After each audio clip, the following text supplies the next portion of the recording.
Hello everyone. Bihar STET को लेकर के आज हम लोग इस मुद्दे पे बात करेंगे कि 33,916 सीट के साथ और भी जो सीटें आने वाली हैं या 33,916 सीटें कैसे आने वाली हैं या उसमें किसी प्रकार की अड़चन तो नहीं है, कैसे बढ़ सकती हैं सीटें।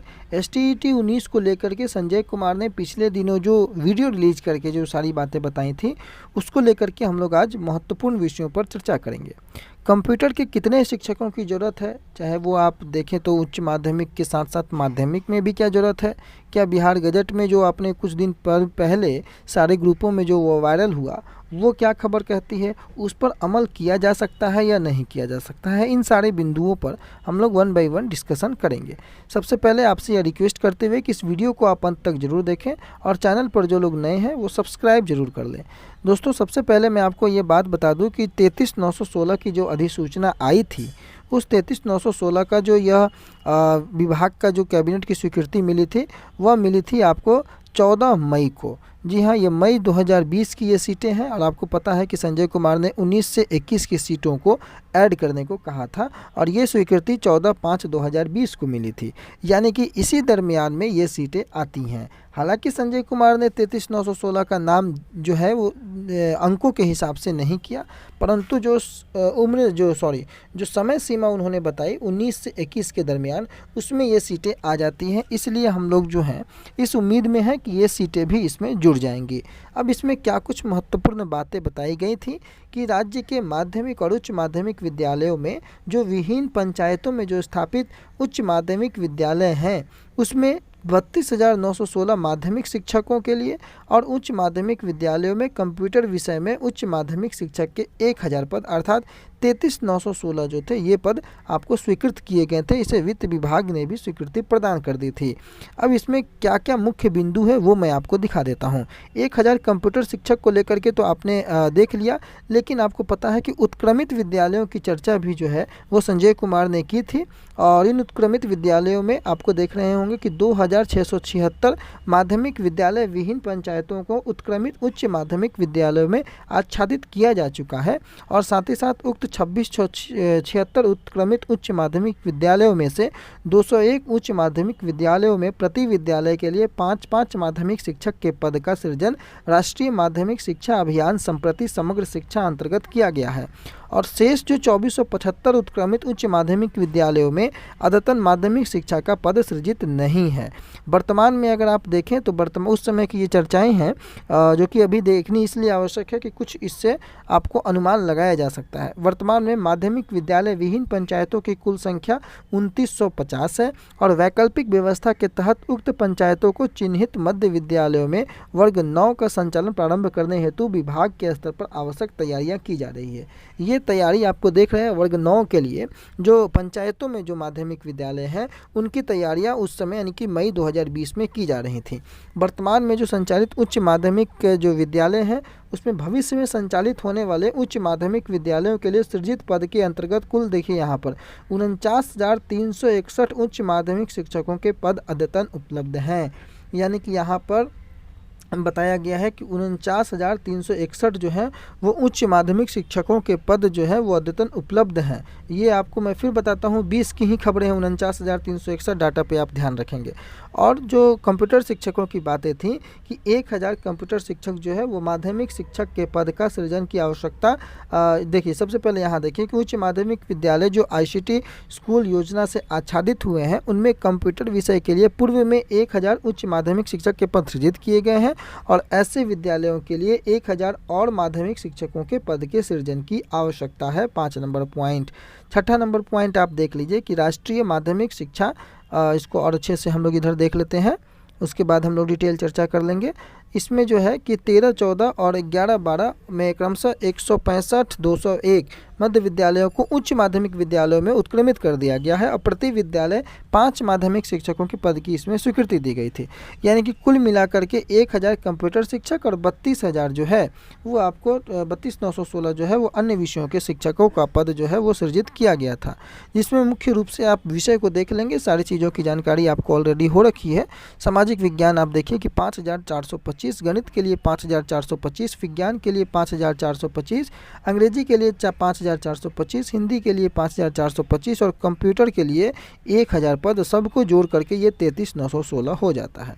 अब मैं इसलिए इस बात को कह रहा हूँ, इसमें अन्य महत्वपूर्ण बातें जो ध्यान देने वाली है वो यहाँ पर आ जाइए कि 11 नंबर पॉइंट जो है वो क्या कहता है और 10 नंबर पॉइंट कि इस प्रकार उक्त सृजित होने वाले 33,916 शिक्षकों के पद के सृजन पर विभागीय संकल्प संख्या 1632 21/6/17 के आलोक में व्यय भार तदनुसार परिमार्जित होगा और उक्त सृजित किए जाने वाले पदों को, ध्यान से इसको देखिएगा, उक्त सृजित किए जाने वाले पदों को माध्यमिक शिक्षा निदेशालय द्वारा जिला शिक्षा पदाधिकारी कार्यालयों को आवंटित किया जाएगा और जिला शिक्षा पदाधिकारी कार्यालय के द्वारा संबंधित जिला के जिला परिषद एवं नगर निकाय संस्थानों को पदों का उपावंटन आवश्यकता अनुसार क्रमिक रूप से करते हुए शिक्षा विभाग के द्वारा अधिसूचित शिक्षक नियोजन नियमावली जो है उसके प्रावधानों के आलोक में नियोजन की कार्रवाई की जाएगी।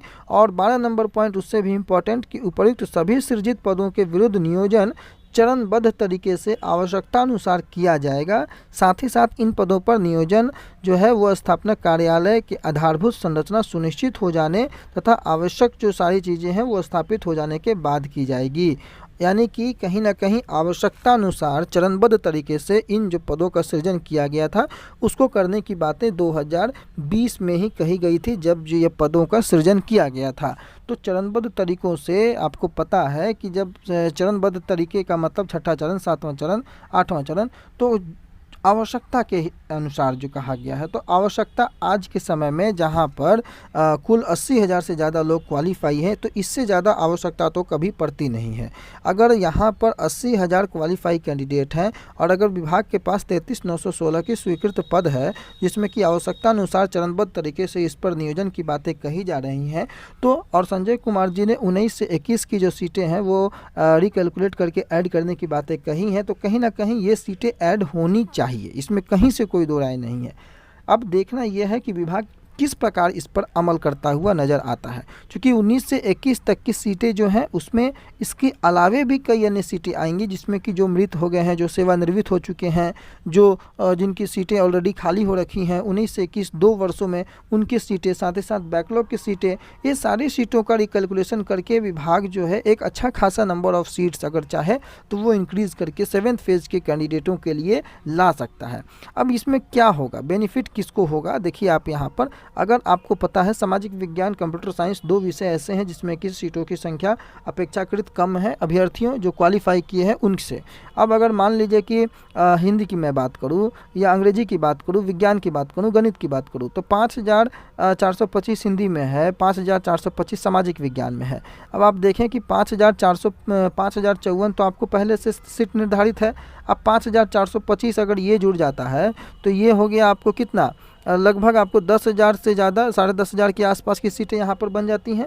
इसके साथ 2 वर्षों में जो मृत और सेवानिवृत्त हुए हैं वो और बैकलॉग वैकेंसी दोनों को अगर ऐड करके आप अगर 1,000 भी आकलन अगर लगाइए तो लगभग 11 साढ़े 11,000 की सीटें आपको जो है वो आपको सामाजिक विज्ञान में बन जाती हैं अगर ये सारी सीटें 21 तक की सीटें रिकैलकुलेट होकर के आ जाती हैं। तो चूँकि संजय कुमार ने कहा है और उनकी बातों के अनुरूप ही ये बातें कही जा रही हैं। अब देखिए इसमें क्या प्रॉब्लम है कि जैसे कि बाकी अन्य विषय हैं, अंग्रेजी को ले लीजिए 5,425 यहाँ से और 5,054 पिछला जो कि 19 के नोटिफिकेशन में आया था, दोनों को मिला दिया जाए तो लगभग 10,000 से ज़्यादा बैकलॉग ऐड होंगी, 19 से 21 तक की रिक्तियाँ ऐड होंगी, इसमें तो कैंडिडेट ही नहीं मिल पाएंगे जो कि सारी सीटों को भर पाया जाए।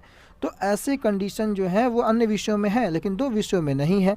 अब सबसे बड़ी बात कि सोशल साइंस के भी कुछ अभ्यर्थी का 6 से 8 में हो चुका है, कुछ का आपको अभी STT जो छठे चरण है उसमें हो जाएगा, कुछ का 1 to 5 में हो चुका है। हालांकि सही बात है कि वो लोग अप्लाई कर सकते हैं लेकिन कहीं ना कहीं जो लोग ज्वाइन किए हैं भीड़ों की जो नंबर ऑफ़ कैंडिडेट की संख्या वो कुछ ज़रूर कम होगी। कंप्यूटर साइंस में क्या है कि थोड़ा सा परेशानी इसलिए लोगों को लगता है कि उसमें कैंडिडेट बहुत ज़्यादा है। तो ये बिहार गजट है जो कि कुछ दिन पहले जो है ये प्रकाशित हुआ, वायरल हो रहा था, आप देख रहे होंगे तमाम सोशल मीडिया ग्रुप में। इसमें ध्यान देने वाली बातें यह है कि उच्च माध्यमिक के साथ साथ यहाँ माध्यमिक विद्यालयों में भी सारी चीज़ों के शिक्षकों का जो है वो वर्गीकरण किया गया था और माध्यमिक विद्यालय में भी कंप्यूटर के 1 शिक्षकों की बात यहाँ पर बिहार गजट में की गई थी। कई अभ्यर्थियों के द्वारा यह कयास लगाए जा रहे हैं कि माध्यमिक विद्यालयों में भी 1 शिक्षक कंप्यूटर के दिया जाए। बिल्कुल दिया जाए। अगर सरकार की जो सोच है और नीयत है कि हाई स्कूल में भी अगर कंप्यूटर शिक्षकों का होना आवश्यक है तो बिल्कुल होना चाहिए। कैंडिडेटों की संख्या, क्वालिफाई कैंडिडेटों की संख्या जो है यहाँ पर बहुत ज़्यादा है, तो सरकार अगर इस पर कोई ठोस कदम उठाना चाहे तो वो उठा सकती है। अभ्यर्थियों के हित के लिए इसमें कहीं से कोई गुरेज या कहीं से कोई गलत बात नहीं हो सकती है। देखना यह होगा कि क्या बिहार गजट का पालन करते हुए, हालांकि ये गजट 2019 का है, अगर किसी के पास 2020 का गजट हो तो टेलीग्राम पर मेरे जा करके जो है वो भेजने का प्रयास कीजिए। ये 2019 का गजट है जिसमें कि कंप्यूटर के एक शिक्षकों की बात यहाँ पर कही गई थी, साथ ही साथ अन्य शिक्षकों की बातें भी कही गई थी, और माध्यमिक विद्यालयों में जो है वो 2 सामाजिक विज्ञान के शिक्षकों की बातें कही गई थी। क्या विभाग इस पर कदम उठा सकता है, क्या विभाग इस पर आगे की कार्रवाई कर सकता है, यह देखने वाली बात होगी। लेकिन अगर विभाग ऐसा करता है तो ये स्वागत योग्य कदम होगा, सभी क्वालिफाई अभ्यर्थियों के हित के लिए कदम होगा। इसलिए कहीं ना कहीं उम्मीद यही करनी चाहिए कि विभाग कोई भी निर्णय जो ले वो छात्र हित में ले और जो कि सारे अभ्यर्थी जो क्वालिफाई हैं उनके साथ न्याय हो सके। तो देखना होगा कि आने वाले दिनों में क्या कुछ निकल करके आता है, और जो कुछ भी सिनेरियो बनता हुआ नजर आएगा वो मैं आपके सामने प्रस्तुत करने का प्रयास करूंगा। लेकिन फिलहाल 33,916 सीटें अगर जुड़ जाती हैं, 19 से 21 तक की सारी सीटें ऐड हो जाती हैं, बैकलॉग सीटें ऐड हो जाती हैं, और मैक्सिमम नंबर ऑफ़ कैंडिडेटों का अगर सिलेक्शन को चाह रख करके मैक्सिमम नंबर ऑफ़ कैंडिडेटों को मौका देने की चाह रख के विभाग सारी सीटों को रिकैलकुलेट करके अगर निकालता है रिक्ति नोटिफिकेशन, तो ये कहीं ना कहीं सारे क्वालिफाई अभ्यर्थी जो हैं बिहार STT 19 के लिए, उनके लिए एक अच्छा मौका होगा। 2 विषयों में कुछ कैंडिडेट बच जरूर जाएंगे जिन्हें कि अगले चरण का इंतजार जरूर करना पड़ सकता है, लेकिन मैक्सिमम नंबर ऑफ़ कैंडिडेट किस प्रकार से इस चरण में समाहित हो सके इसका प्रयास जारी रखना होगा। फिलहाल के लिए इतना ही। आने वाले वीडियो में बहुत महत्वपूर्ण जानकारियों के साथ पुनः उपस्थित होंगे। तब तक के लिए अपना बहुत ख्याल रखें। धन्यवाद।